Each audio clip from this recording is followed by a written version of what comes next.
And now I'm going to ask you, Libby, the other Andrew and Mark to come up. We might just bring the chairs a bit closer to the mics for a Q&A.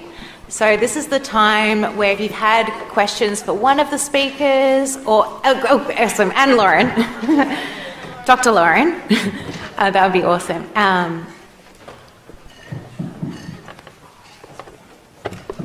We get to sit down. Yes, relax. Oh, we've got some... we'll give to people who want to... I think I'm just going to try and reflect the questions just to save time and repeat them in the mic. We've got almost everyone. Yeah, so this is unidirectional, so you have to just go in front of it too. So feel free to put your hand up if you have a question, but just to maybe get everyone a bit warmed up, I thought I would ask one myself. So, well, first, thank you so much. Oh yeah, can everyone just check their mic? Just get a little... Hello. Testing. Yeah. Testing. Hello. Excellent. Now I want you to sing. No, kidding. So first I want to ask, you all work in the wellbeing space or wellness or mental health space, so thank you for the work you do and for your talks today. What's something each one of you does, I might just start with Andrew and work down, that you do for your own self-care and mental well-being that kind of helps you move to wellness and stay in that kind of mental health, that good space in the continuum? I like teaching martial arts. Pardon? I teach martial arts. Teaching martial arts. Okay, I think we might need this mic just to pick up a little bit. And Andrew, what does teaching jiu-jitsu, how does that help you stay well? I live too much in my mind, and it makes my body speak. Great answer. And you, Lauren, what do you like to do? I try to do a daily hot yoga class, which I love. And if I'm feeling really down, then I go on Pinterest and look at pictures of puppies. And it really works. I love both of those answers. And Hang out with the family, go to Marvel movies. Just spend time, I think. Oh yeah, swimming as well. De-stress, doing laps, and it's good for the arthritis as well. I like walking my dog on the beach and gardening. My favourite is bushwalking with the family, if I can, getting out in nature and moving, or going for a run recently. Thank you. Okay, so does anyone online or in the auditorium have a question for the panel? Yep, we've got one. We've got June up the top. Do you want to just... Yeah, I've got a question for Libby. Yeah, we've got a question for Libby. I might just repeat it as you say it. Yeah. Alright, okay, you said something about connecting to someone, right? Like what, sorry? She's going to repeat. Oh, okay. I'll repeat it, yeah. Sorry, yeah. Sorry. I'll make up the name. Lauren. But the lady... Lauren? Yeah, sorry, yeah. You got a question for Lauren? Yeah. Okay. Alright. You mentioned in your talk before about connecting with someone, right? And you said something about listen. Now, how do you try to connect to someone who is blocking you off, who want to disconnect with you, who wants to be left alone, but you want to listen, right? But it's like blocking you off or something. So how do you make it? So did everyone hear the question? Yeah. Cool. It's a tricky question. I think first, if it was a client, so if I was in a therapeutic setting and it was a client, I would just bring it into the room. I had a client the other day who I could see didn't want to be there, a teenage girl, and I just said, you don't want to be here. And we spoke about that. So if it was in a therapeutic setting, that's how I deal with it. If it was in a normal conversation, I would listen and walk away. Because that is listening to what they're saying. That's a great point. Sometimes people aren't in a place to hear it and respecting that. Did anyone else have another question, or did anyone else on the panel want to?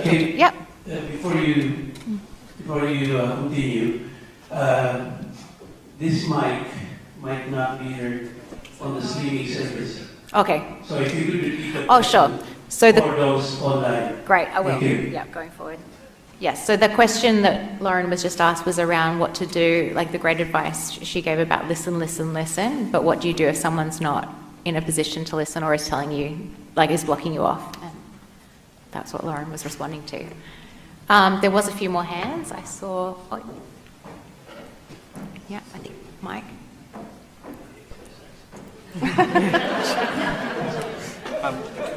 June, there is maybe another mic there. You could have two of you. There's one more mobile mic. Maybe Vicky could do some running around. Or Toby. For Andrew number 2. Yeah, Andrew number 2. Yeah, Andrew Mao. I really you're talking in the case of Maggie when someone's numb and doesn't know how to talk about their feelings. How do you draw that out? How do you start, or what do you do? So I'm just going to repeat that for those playing at home. The question was around when people's feelings are numb and how, or you're not sure how you feel, how do you kind of work from that to, is it drawing out people's feelings or connect to your own? I guess one thing in my mind, and I've had this happen before, I don't know what question to ask, because you ask a question or you listen and they don't answer, I'm not sure. So drawing out someone, I guess, who's not sure of how their feelings, where their feelings are at. So I spend some time wondering. I wonder what I would feel.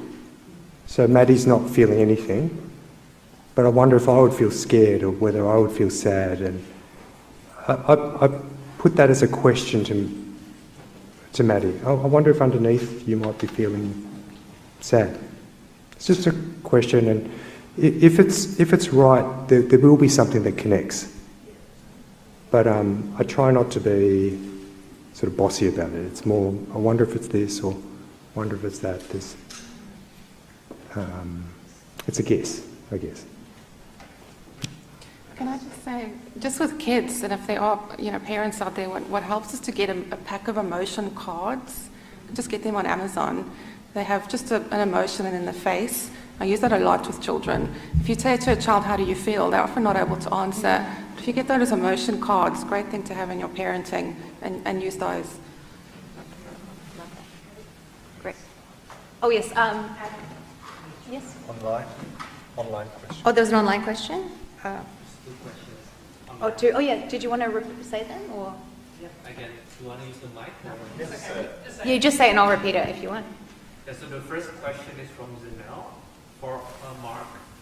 One question, what's the youngest age for EMDR? So the question online was, what is the youngest age for accessing EMDR therapy? Good question. I don't know exactly. I know that children can definitely access EMDR. And so I think we had Maddie as, I think, a 6-year-old. So definitely you can do that age, probably a lot younger as well. But also you can deal with trauma from even birth. So I've had like twins where one has died and then the second one has had then trauma, EMDR therapy based on the trauma at birth, that missing twin. And so mum has supported that, and it was due to some acting out in primary school. And so you can start very early, and even stuff that is very deep and even pre-verbal, so you can deal with trauma from a very young age. In terms of when you can start EMDR, I'm not exactly sure, but I know in kids you can do that. You might be able to find those answers on the EMDR Australia website. And there's just another question that's come for online that anyone, open to the answer from anyone. It's from someone who's dialing in from Fiji, and they've said, with limited access to professional help, are there any other self-help resources or practices that I could focus on or employ when dealing with childhood trauma?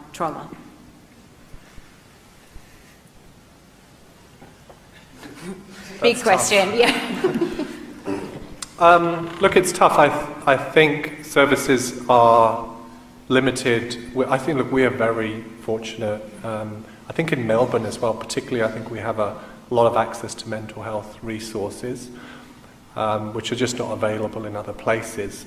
And so, you know, in places like Fiji or PNG, there are mental health services, but very, very limited. So even in PNG, if you're in the provinces, you have to fly to the capital city, and it's just an inpatient ward. And often you might be admitted, not really diagnosed, because the skill level, again, is quite limited, all the services are limited. So when we went to the provinces, we found that basically there was there was no mental health services there. So I don't know, I think it's maybe utilising what's online, I think. There is such things as mental health first aid, so it's low-level stuff. And I think utilising whatever resources within the community that you have as well. But again, I think it's, you have people who travel, who engage in places like Fiji, so it's maybe connecting with them. So I know, and Andrew, you've kind of been in Fiji, and so maybe Andrew could also be a resource. Telehealth is now growing, so that might be an option.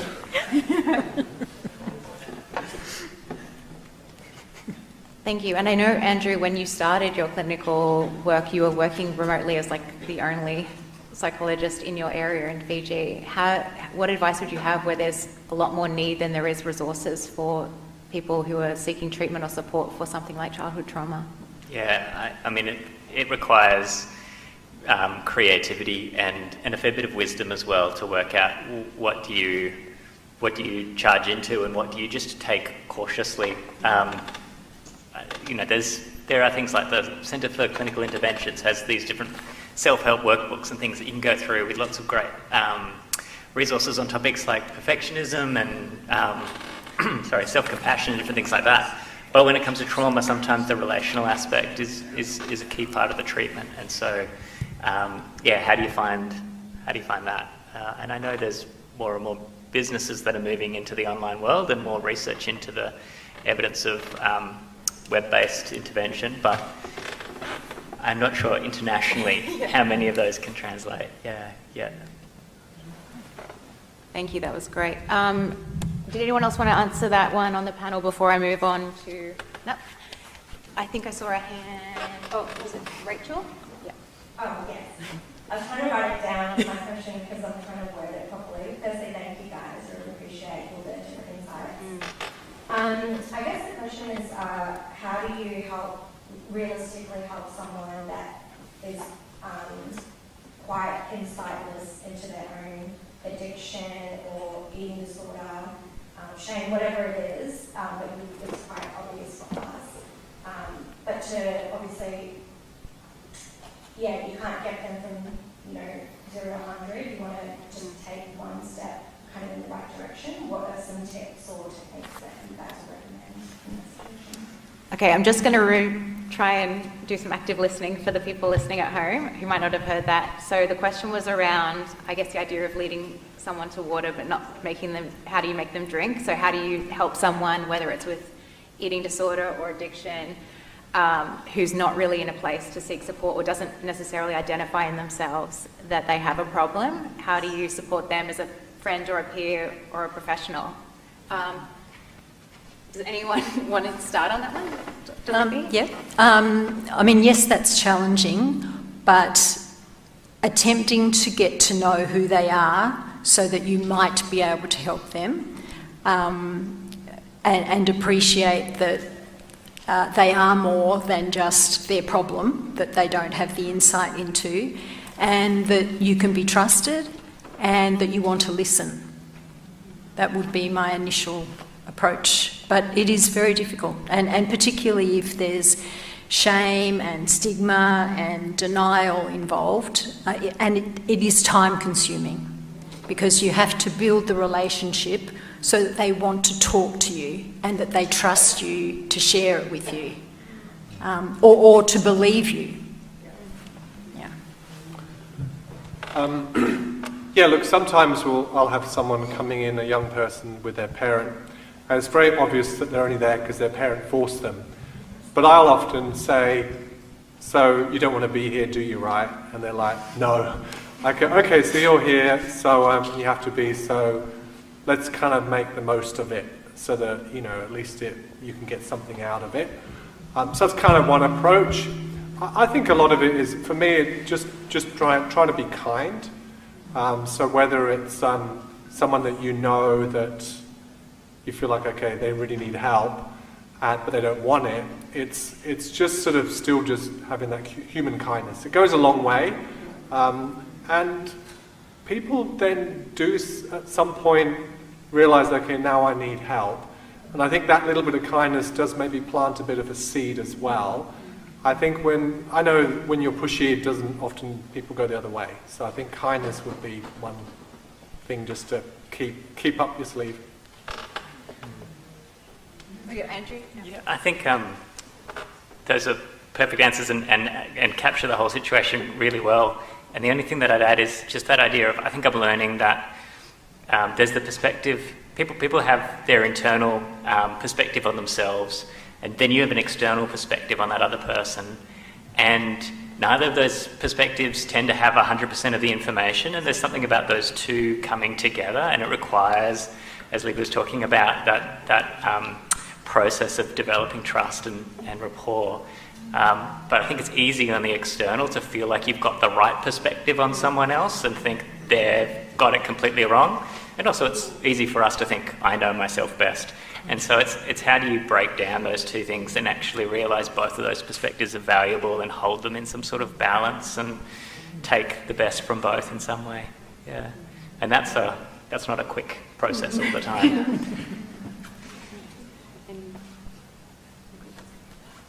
That was great. Yeah, I think we've got, if someone could get the mic to this lady. Yep, perfect. Hello.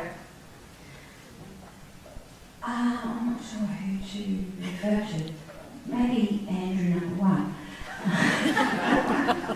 I've heard the term tough love. So at what point does tough love overtake much of this, compassionate hearing and listening and all that sort of stuff that you were asking about? Talk about, and is it sort of imputed on the person? Good question. Yeah. That is a great question. I don't know if I'll encapsulate it correctly online, but the tension between listening and being supportive, but then tough love as well. And I think it was for Andrew. Is this when is tough love helpful, or is this when does tough love become unhelpful? Is it more?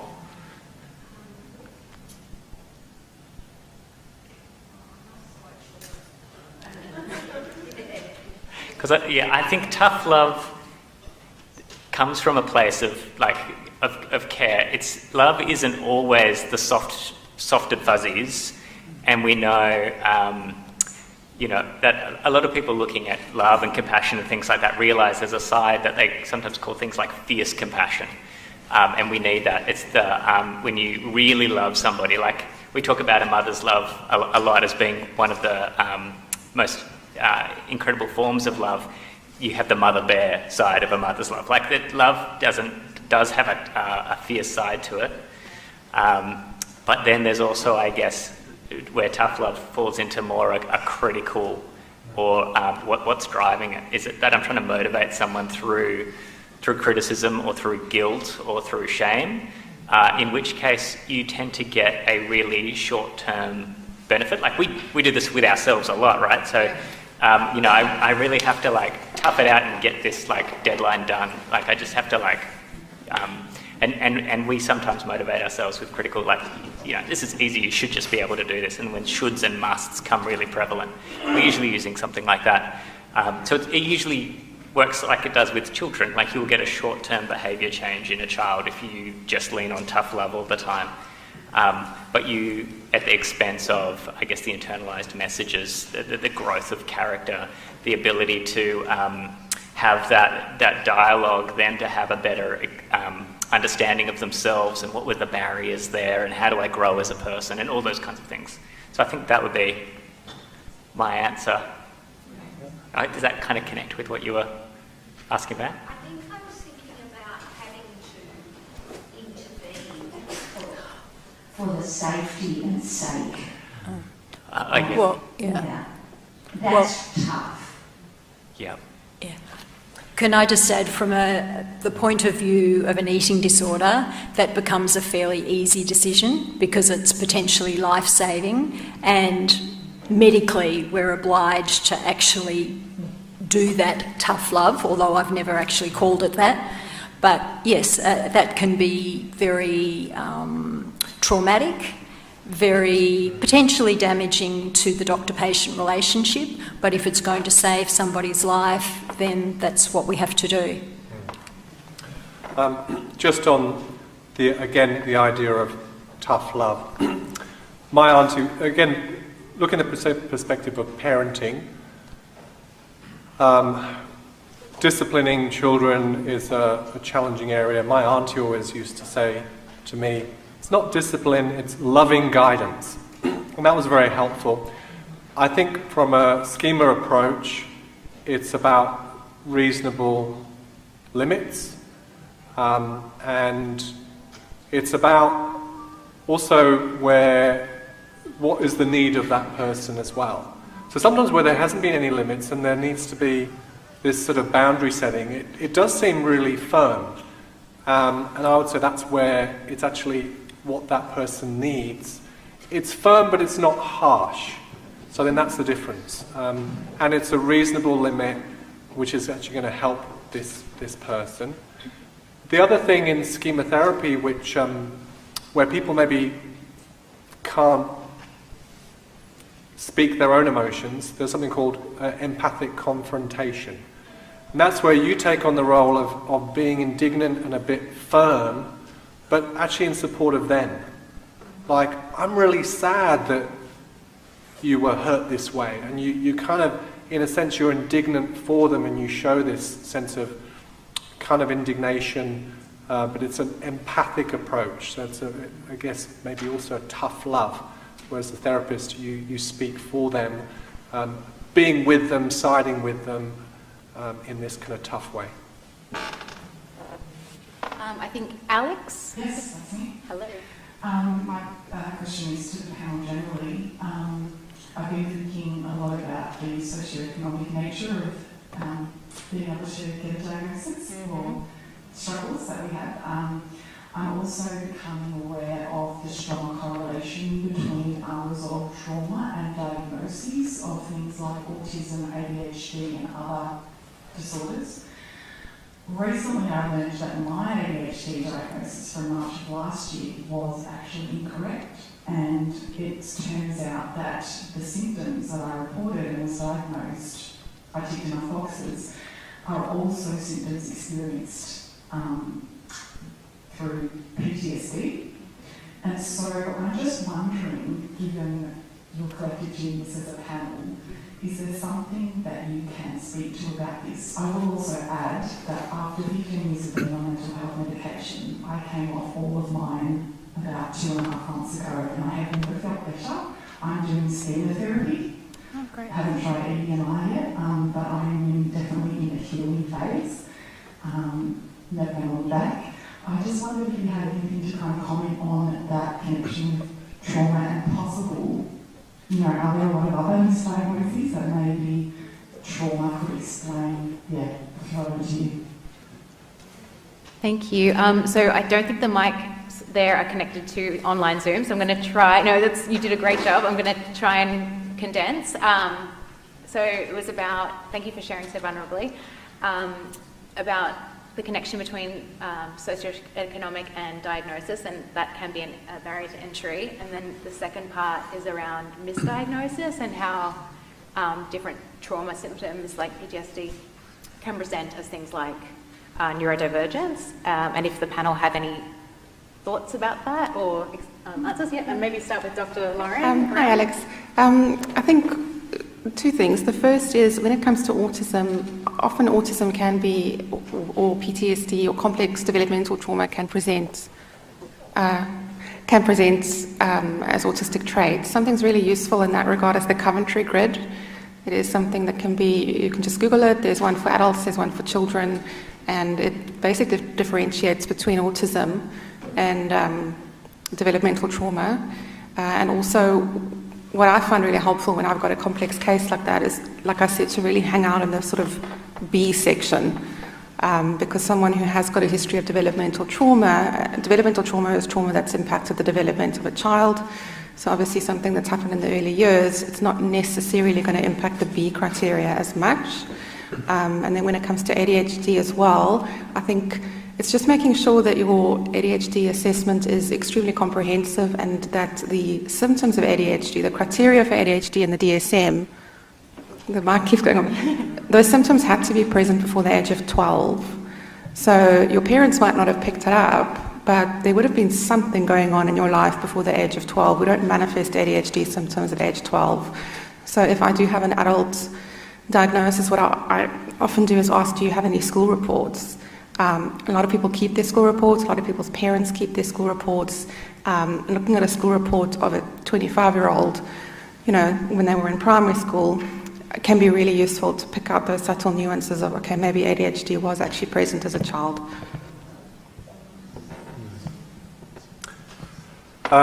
Look, I think it's also important to remember that the human mind is the most complicated organ in the body, and we're looking at, challenges or insults to the human mind. So it's not surprising it's going to be the most difficult one to diagnose. So I'm always open-minded. I think trying things, sometimes things really help, and then that can, because at the end of the day it's about function. And I know that you mentioned that as well in your talk about clinically significant. Also, when you're actually helped and you can function with whatever the treatment is, in that sense the diagnosis is not as relevant. So I think sometimes it is really helpful to have a diagnosis and to have a label, but other times it may not be helpful. And it is also, how can you live the best life you want to live? And have the support, whether it's medication or a particular therapy that can help you. I definitely like to get to the root of a problem and understand. So I think schematherapy for me, that helps to understand where maybe some needs were not met and where there has been some emotional damage. So it uncovers that. And then I do appreciate EMDR because it also heals some of the trauma that hasn't been processed. And so maybe it is actually going through different therapies, and if it's not possible, because sometimes there is overlap as well, and we are just complicated. Can I just add to that? There are many right ways. We have, the bulk of our mental health system is based on a kind of compulsive categorisation within DSM, and it's as if that's what you have, then that's what you have. But there are other ways to formulate your experience of being a person, so that might be biological. They don't all end in this kind of neuropharmacological intervention. I think socially that's overused. I think we prescribe too many antidepressants, too many stimulants. I think there's too much of a limitation in our medical system where we're obliged to do something in 6 minutes or do something in 10 minutes. And I think that needs to change. I think taking enough time to get to know someone, this sounds self-obvious, it takes time. It's, and it's through the gentle exploration of the person's past as well as being able to not know. There's something wrong with saying, tick these boxes and now I know you. There's something wrong with that. That's not how our minds... It's kind of useful, but it doesn't... You can't get a sense of the person. There's also something interesting about treating someone as if you can solve a problem. That might be more about you than the person. So I think, thank you for using your lived experience of a different approach and for letting us know how profound that is. I think that's a really important message to bring to the community. Thank you so much for all those considered answers. I think we have a few more minutes, so I might have to do one more question. So I guess if you think yours is the most important, wave your hands. Oh, June's got his hand up extra high. First of all, thank you to the panel. This is really an awesome time to be able to hear your expertise. In behalf of the community listening to you, I have a couple of questions, more on the practical side.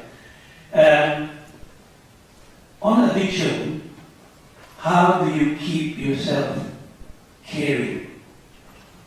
It is very tough, you know, because we talked about this, you know, it's a complex, like what you said, it's a complex layer.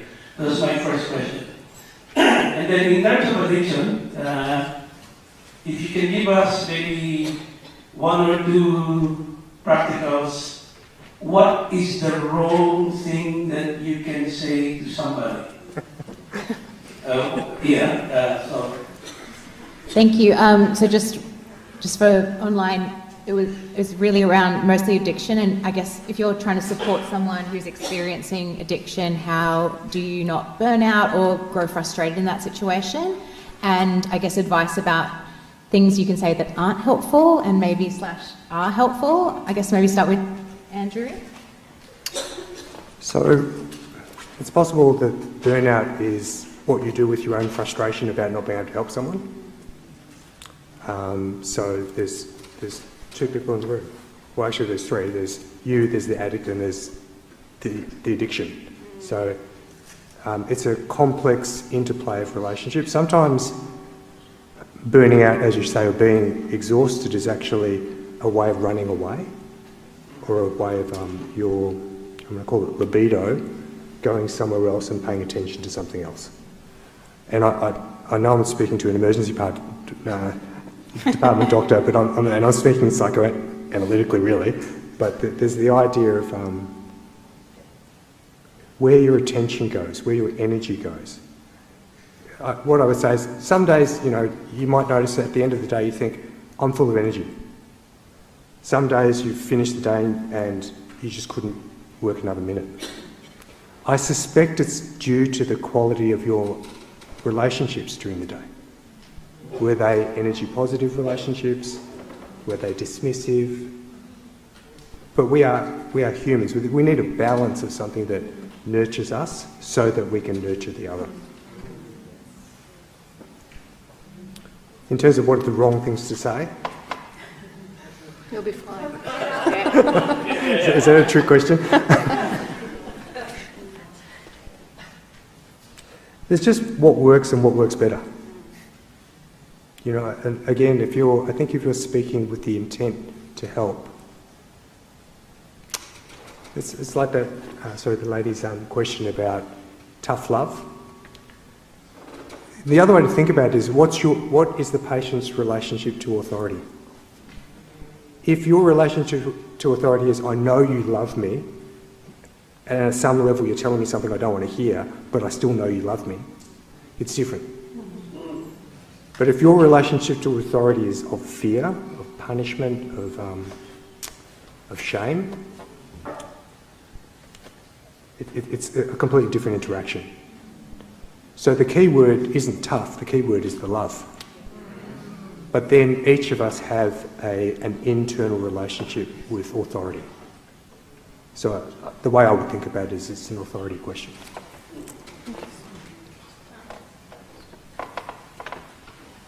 Yep, okay, so, I think we have to end there on question time. Sorry about that. And thank you, that was great. So I do want to say thank you for the panel. So maybe we could give a round of applause.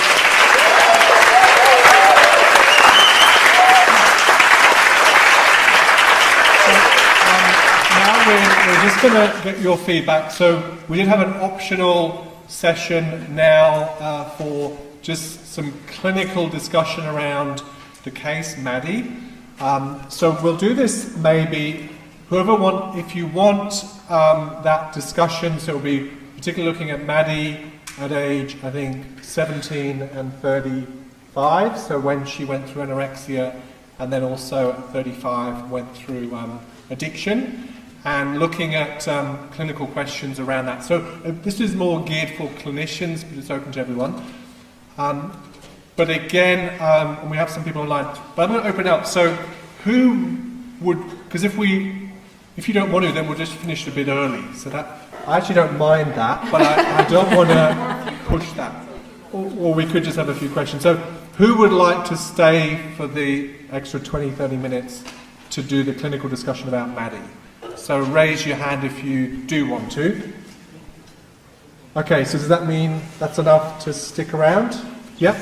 And online, maybe you could do thumbs up, so Will, let me know if people are happy online to do that. And then I will pass over to Andrew just to look at those clinical questions. And maybe this session we'll cover in 15 minutes. And then we'll close a little bit early. Okay.